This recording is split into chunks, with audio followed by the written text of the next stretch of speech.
ETF index mutual funds నేర్చుకుని stock మార్కెట్లో రాణించాలనుకుంటున్నారా? వెంటనే ఈ నెంబర్కి కాల్ చేయండి.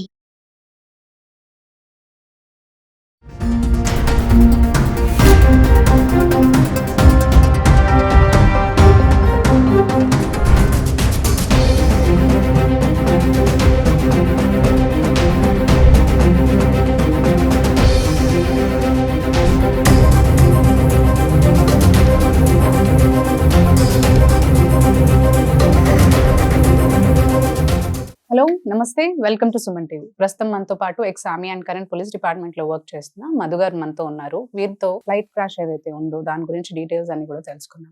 హలో అండి మధు గారు. నమస్తే మధు గారు.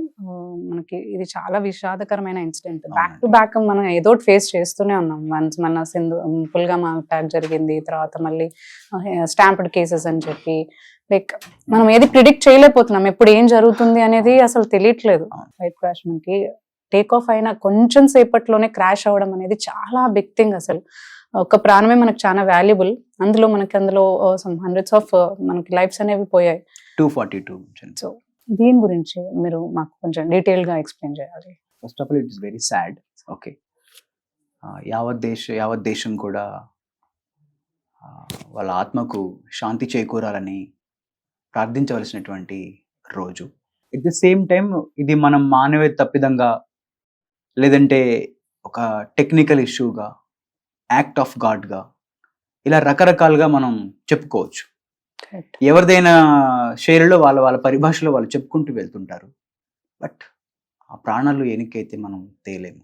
ఎందుకంటే మేబీ సమ్వన్ వేర్ వాళ్ళ పేరెంట్స్ పిల్లల్ని చూడడానికి వెళ్తుండొచ్చు, లేదంటే పిల్లల పేరెంట్స్ దగ్గరకు వస్తుండొచ్చు, జాబ్ ఆర్ వెకేషన్స్ ఏదో ఒకటి ఉండొచ్చు. అసలు ప్రతి లైఫ్ మనకి వాల్యుబుల్. ఇది జరగడం అనేది చాలా డిజాస్టర్ థింగ్. ఈ రోజు యావత్ దేశంలో ఒక చిన్న ఏజ్ జరిగినా కూడా, ఒక చిన్న పసిపిల్లాడు ఒక రీజన్స్ లేకుండా చనిపోయినా కూడా మనందరం స్పందించేటువంటి దేశం మనది. కరెక్ట్. సో అలాంటి మానవీయ కోణంలో మనం చూసుకున్నట్టయితే 242 అనేది చాలా పెద్ద సంఖ్యలో చనిపోవడం అనమాట.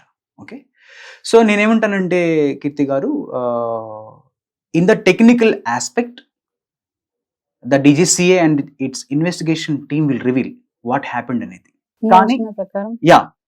కానీ జరిగిన దానికి మనం గట్టిగా నిల్చోవాలి తప్పకుండా. ఇలాంటివి జరగకుండా మళ్ళీ చూసుకోవాల్సిన బాధ్యత ప్రభుత్వం పట్ల ఉంది. నేను ఏమి అనుకుంటున్నానంటే, నా ఒక వ్యూ ప్రకారం, నా యొక్క ఎనాలిసిస్ ప్రకారం, ఎయిర్ ట్రాఫిక్ కంట్రోల్ చేసిన మిస్టేక్ అయి ఉండొచ్చు, లేదా బంచ్ ఆఫ్ పక్షులు వచ్చి ఇంజన్కి తగలడం వల్ల మీరు ఎయిర్ క్రాఫ్ట్ ఇంజన్ చూసే ఉంటారు. సో అదొక సెంట్రల్ కాన్సెప్ట్ ఫోర్స్ తో నడుస్తుంది కంప్లీట్ గా. సో అది ఎలా అంటే ఓపెన్ ఇంజన్, అది మన మెకానికల్ ఇంజన్ లాగా కాదు. అది కంప్లీట్ గా ఏవియేషన్ ఇంజన్స్ అన్ని కూడా డిఫరెంట్ గా ఉంటాయి. వాటి డిజైన్ డిఫరెంట్ గా ఉంటుంది. అప్పుడే అది అంత పవర్ తోటి పైకి లేచి అంత పెద్ద ఎయిర్ క్రాఫ్ట్ ని పుష్ చేయడానికి they made like it. Correct.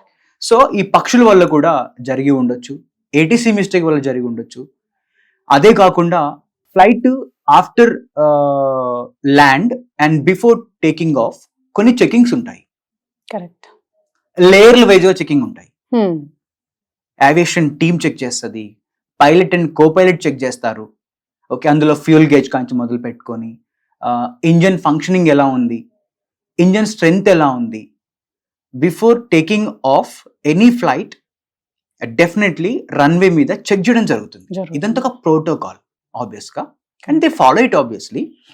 అంటే ఇక్కడ వినింది ఏంటంటే, when pilot already instructed, like he said that, అంటే ATC వాళ్ళకి ఇన్ఫార్మ్ చేశాడు like engine is having some problem, అందుకే అది లైక్ 1:10 కి బయలుదేరాల్సిన ఫ్లైట్ 1:40 వరకు వెయిట్ చేసి దెన్ దట్ టేక్ ఆఫ్ అనేది జరిగింది అని అంటున్నారు. ATC మరి అదేమి రెక్టిఫై చేయకుండా ఎందుకు ఆ సిగ్నల్స్ అనేది త్రో చేయడం వల్ల ఇదంతా జరిగింది అంటారు. ఇక్కడ ATC తప్ప లేకపోతే పైలట్ తప్ప? అది ఇన్వెస్టిగేషన్ లో మనకు తప్పకుండా తెలుస్తుంది. బట్ ఇక్కడ ఏంటంటే, ఒకటి మీరు అన్నట్టు, అండ్ ఏదైతే మనకు వినిపిస్తుందో ATC తప్పే అని మనం అనుకుంటే, ఓకే, ఇంజన్ బ్లో అవ్వడం అనేది ఒక ఇంజన్ దానికి మనం రిమార్క్ చెప్పుకోవచ్చు. Not the both engines. See this is what, A engine కి ఆ ఇంజన్ సపరేట్ గా నడుస్తుంది. ఓకే. ఓకేనా ఓకేనా, ఇది మనకు తెలియాలి first. So in this case both engines were affected. Yeah exactly bro, both engines failed. ఒకేసారి అవి ఫెయిల్ అవ్వడము, మనం ఆ విజువల్ చూసినట్లయితే అంటే డైవ్ పొజిషన్ లో ఉంది కంప్లీట్ గా. ఈవెన్ క్రాఫ్ట్ కూడా ఓకే, అది డైవ్ పొజిషన్ అంటే ఇలా వచ్చేసింది పూర్తిగా. సో డైవ్ పొజిషన్ కి వచ్చింది అంటే కంప్లీట్ ఫెయిల్యూర్ ఇంజన్స్, అంటే స్ట్రక్, అంటే ఐదర్ ఆగిపోవడము లేదా బ్లాస్ట్ అవ్వడం జరగడం.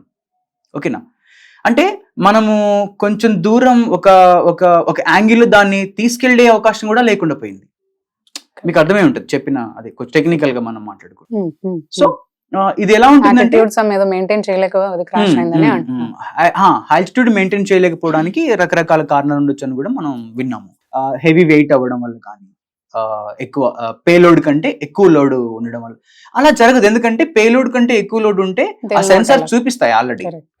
సో అసలు మూవ్ అవ్వడానికి అవకాశమే ఉండదు. ఎందుకంటే అది ఇదంతా కూడా చాలా హై టెక్నాలజీతో కూడుకునేటువంటి ఎయిర్ క్రాఫ్ట్. అది బోయింగ్ వాళ్ళది. ఓకే, 787-8 డ్రీమ్ లైనర్ అని, it's latest one actually. So అంత, దట్స్ వాట్ ఐమ్ టెల్లింగ్. ఇప్పుడు అంత టెక్నాలజీ ఉండి కూడా, అంత రెగ్యులర్ గా తిరిగే ఫ్లైట్ అయ్యి ఉండి కూడా, ద మోస్ట్ ఎక్స్పీరియన్స్డ్ పైలట్స్ ఉండి కూడా ఇలాంటి ఘటన జరగడం అనేది చాలా బాధాకరమైన విషయం. సో దీని మీద ఖచ్చితంగా DGCA ఒక మంచి ఇన్వెస్టిగేషన్ టీమ్ ని ఏర్పాటు చేసి, తప్పకుండా ఏవియేషన్ ఇన్వెస్టిగేషన్ టీం ఉంటుంది. ఏం చెప్తారనేది మనం ఖచ్చితంగా వెయిట్ చూడాల్సి ఉంటుందండి. ఈ బౌండ్ ఎయిర్ క్రాఫ్ట్స్ ఏదైతే అంటే మనకి అంటే ఇస్తారో, అది దానికిను ఎయిర్ బస్సెస్ కి ఏంటి డిఫరెన్స్? అండ్ ఈ బౌండ్ ఫ్లైట్స్ అనేవి మనకి ఇది 787 అనేది గతంలోంచి కూడా చాలా ఇలాంటి కేసెస్ రెక్టిఫై చేస్తున్నారు. అంటే లైక్ 32 కేసెస్ ఏవో దీని మీద ఉన్నాయి ఆల్రెడీ. అంటే cases in the sense intimate చేయడం జరిగిందంట ఫస్ట్ వీళ్ళకి. ఒకటి ఏంటంటే, ఫస్ట్ యావత్ ప్రపంచం అంతా కూడా బోయింగ్ సంస్థను నమ్ముతుంది right now. So the Boeing company is the one of the leadest company. అంటే ఎంత లీడ్ లో ఉందంటే ఆ company, almost all aircraft సంస్థలన్నీ కూడా బోయింగ్ నుంచి హైర్ చేసుకుంటాయి, లైక్ కొనుగోలు చేసుకొని నడుపుతాయి. ఓకే, ఇప్పుడు ఎలా ఉంటుందంటే అండి, ఈ ఎయిర్ క్రాఫ్ట్ మెయింటైన్ చేసే వాళ్ళు ఆ సంస్థ దగ్గరికి వెళ్ళి ట్రైన్ అయ్యి వచ్చి ఇక్కడ మెయింటైన్ చేస్తారు ఆ ఎయిర్ క్రాఫ్ట్స్ ని, వాళ్ళ ఎయిర్ క్రాఫ్ట్స్ ని చేసి ఆ రిపోర్ట్స్ ని కూడా బోయింగ్ కి పంపిస్తుంటారు. ఇది జరిగింది. ఈ క్రమంలో ఏం జరిగింది అంటే, DGCA ఎయిర్ ఇండియాకు సుమారు ఒక 30-40 సార్లు లెటర్ పెట్టింది. అంటే లైక్ నోటీసులు పంపించింది, మీ ఎయిర్ క్రాఫ్ట్ మెయింటెనెన్స్ ప్రాపర్ గా లేదు, so please check on this and focus on this అని చెప్పేసి కూడా వాళ్ళు చాలా సార్లు ఇంటిమేషన్ ఇవ్వడం జరిగింది. ఇది యాక్చువల్గా ఏంటంటే DGCA యాక్షన్ తీసుకోవచ్చు, కానీ అదే ఇప్పుడు civil aviation authority and civil aviation rules కొన్ని ఉంటాయి అన్నమాట. సో అవి బేస్ చేసుకొని మేబీ DGCA వాళ్ళు వెనక్కి తగ్గి ఉంటారు.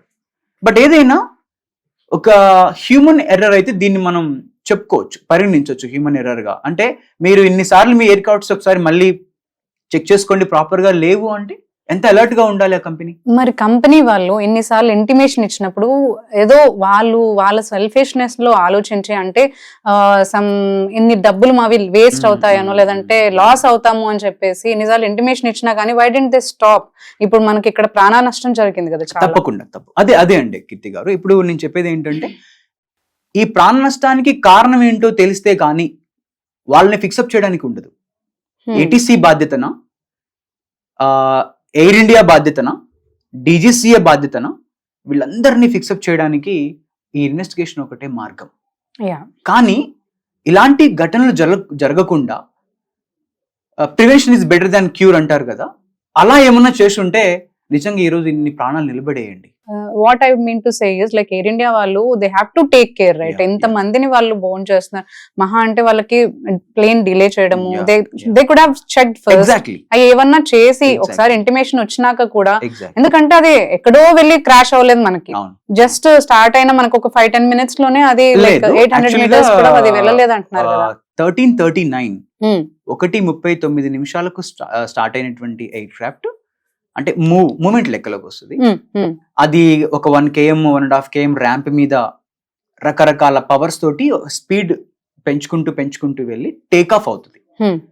టేక్ ఆఫ్ అయిన తర్వాత ATC కంట్రోల్ తీసుకుంటుంది, ఏ యాంగిల్లో మీరు టేక్ ఆఫ్ అవ్వాలి, ఏ యాంగిల్లో హై ఆల్టిట్యూడ్ ఇంత మెయింటైన్ చేయాలి, మళ్ళీ మీరు టాప్ రన్వే అంటారు, దాని ఎయిర్ వే అంటారు. ఎయిర్ వేకి రీచ్ అయిన తర్వాత అక్కడ ఏ యాంగిల్ మెయింటైన్ చేయాలి ఎప్పుడు కూడా ఏటీసీ మనకు ఆదేశాలు ఇస్తూ ఉంటుంది.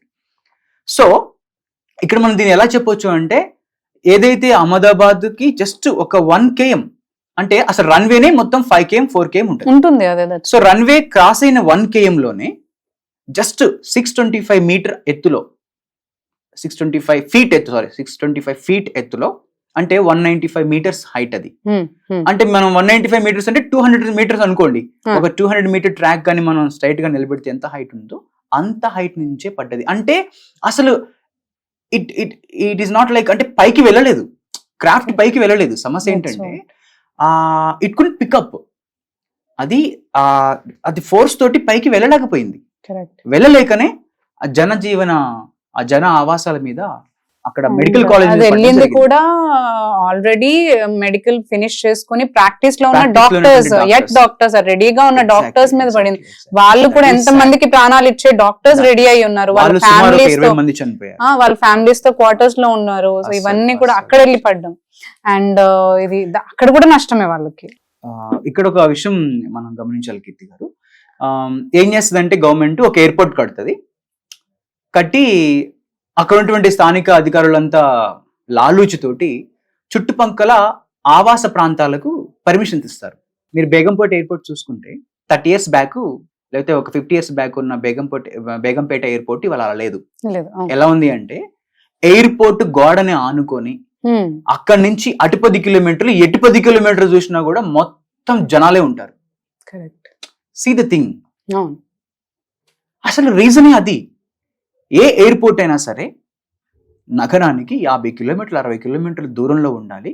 దానికి చుట్టుపక్కల 5 కిలోమీటర్ రేడియస్ లో ఎలాంటి జనజీవన స్రవంతి కానీ, లేకపోతే ఫ్యాక్టరీస్ కానీ, ఇన్ఫ్రాస్ట్రక్చర్స్ కానీ, పెద్ద పెద్ద కంపెనీలు కానీ ఇవేమి ఉండకూడదు అనేది చట్టం. అలా ఉందా? Sardar Vallabhbhai Patel international airport, it's a latest airport. దాని చుట్టూ ఎన్ని ఆవాసాలు ఉన్నాయి చూడండి. అది ఎవరు తప్పు? ఇప్పుడు ఎక్కడో గాల్లో కూలిపోయింది సమెక్స్ ప్లేస్ అనుకుంటే అంతవరకే ప్రాణ నష్టం జరిగేది. ఇప్పుడు ఎంత ప్రాణ నష్టం, ఎంత ఇన్ఫ్రాస్ట్రక్చర్ నష్టం. సో దిస్ ఇస్ వాట్, ఇది ఖచ్చితంగా దీన్ని అర్థం చేసుకోవాలి. అండ్ దీనంతా ప్రజలు ఖచ్చితంగా దీన్ని క్వశ్చన్ చేయాలి. ఎందుకు ఇలా చేస్తున్నారు? క్వశ్చన్ చేయాలంటే మీరు అనొచ్చు ఎవరిని అడగాలని. మీరు అడగొచ్చు, మీరు కోర్టును అడగొచ్చు. దీని మీద మీరు కోర్టును అడగొచ్చు. కోర్టులో ఒక పిల్ వేస్తే కోర్టు అటు క్వశ్చన్ చేస్తుంది. సో ఇదంతా ఒక మెకానిజం అన్నమాట. దీన్ని మనం అర్థం చేసుకోవాలి ఖచ్చితంగా. సో ఈ రోజు మనం చూసుకున్నట్టయితే ప్రాణ నష్టం ఒక క్రాష్ అయిన ప్యాసింజర్సే కాదు, కింద పైనుంచి ఏమొస్తుందో అని ఊహించనికుండా కింద ప్రశాంతంగా జీవించే వాళ్ళకి కూడా ఇవాళ థ్రెట్ ఉంది. మనం ఇంత కష్టపడి ఇంత టెక్నాలజీని మనం డెవలప్ చేసుకొని ఎన్ని డబ్బులు సంపాదించి ఇక్కడ నుంచి లండన్ వెళ్ళగలను అంత కెపాసిటీ ఉన్న వాళ్ళు కూడా ఇట్లా రాలిపోతున్నారు. సో జీవితం మీద మనం చెప్పడానికి ఏమీ లేదు. బట్ ఇది ఏంటిది? ఇది మ్యాన్ మేడ్ మిస్టేకా? ఇదేంటి ఒకవేళ సాంకేతిక లోపమా? ఇది సాంకేతిక లోపం అయితే ఆ సాంకేతికతను తయారు చేసింది మనమే, మళ్ళీ మన లోపమే. If it is the problem of ATC, definitely ATC లో పనిచేస్తుంది. ఇప్పుడు పరిస్థితి ఏంటంటారు? ఈ కేసు ఎక్కడ ఉంది అంటే ఇన్వెస్టిగేషన్ ఏమైనా జరుగుతుందా? ఎస్ అండి కీర్తి గారు. ఇప్పుడు right now Indian aviation intelligence ఒకటి ఉంటుంది అండ్ డీజీసీఏ వాళ్ళు ఒక ఇన్వెస్టిగేషన్ టీమ్ ని నియమించారు. వాళ్ళతో పాటు పోలీస్ డిపార్ట్మెంట్ ఉంటుంది. ఓకే, అండ్ దీంట్లో టెర్రరిస్ట్ కోణము ఉన్నది అనేటువంటి భావన వచ్చినప్పుడు ఎన్ఐఏ మీకు రంగంలో దిగుతుంది ఆబ్వియస్ గా.